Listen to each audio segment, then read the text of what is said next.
Hey everybody, Brandon Swanson along with Sean Anderson, and we are closing in on some final videos, week 15 in the NFL. This is second to last. It's going to be a good one though, Sean. It's the Sunday night game. We've got Tampa Bay. We've got Dallas, America's team. Right, Ricky? But Sean, this is going to be a great matchup. We're really excited for this one.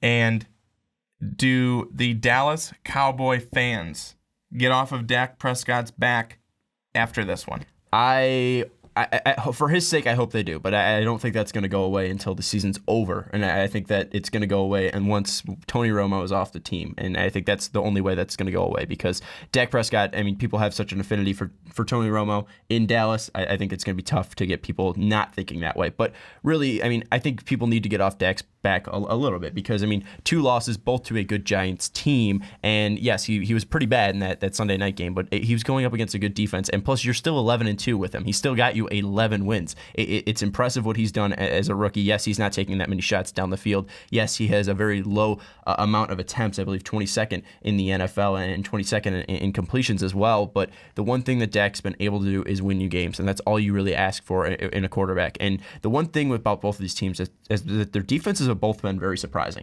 because when you think of the Bucs, you think of Jameis Winston, you think of Mike Evans, you think of Doug Martin, but this defense has been fantastic late. Especially as of late, yes. Mm-hmm. And not too many people are surprised by that because you do have a great anchor in Gerald McCoy and Levante David as your linebacker there, but still, I mean, this Buccaneers defense has overperformed, and they've been absolutely spectacular of late. And then you look at Dallas, I mean, obviously you know this great offensive line, you know Dez, you know Tony at the start of the season, and then obviously Dak has stepped in phenomenally for Tony Romo, and then Zeke as well. So you think the offenses would be great, but these defenses have been fantastic for both teams. And I think the key for Dallas, you have to give Dak time, because obviously we saw that Dak without time is not a good quarterback. Well, at least he's a rookie quarterback where he's going to go 17 of 37. He's going to have 2 interceptions. He's going to be able to find Terrence Williams once on a wide open bootleg, but you're going to need to have Dak feel comfortable. You're going to need to call plays that he feels comfortable running, and that he's going to be able to find the most open opportunities to throw to, because this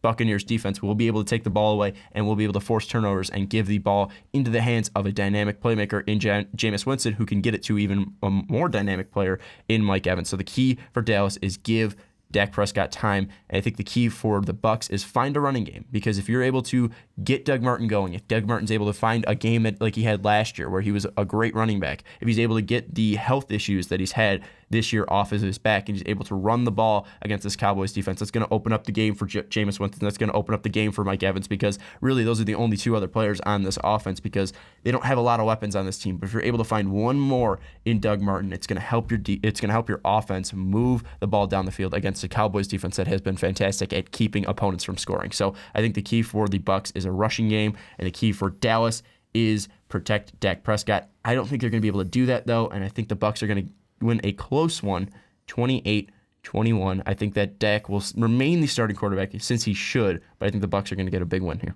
Sean, thank you. You're welcome. And fans, thank you so much for tuning in to watch this video. Make sure you like this video, subscribe to MVP, and make sure you go and check out our Patreon page. For Sean Anderson, I'm Brandon Swanson saying so long, folks. We've got one more video. Make sure you check it out. It's a Monday Night Football game.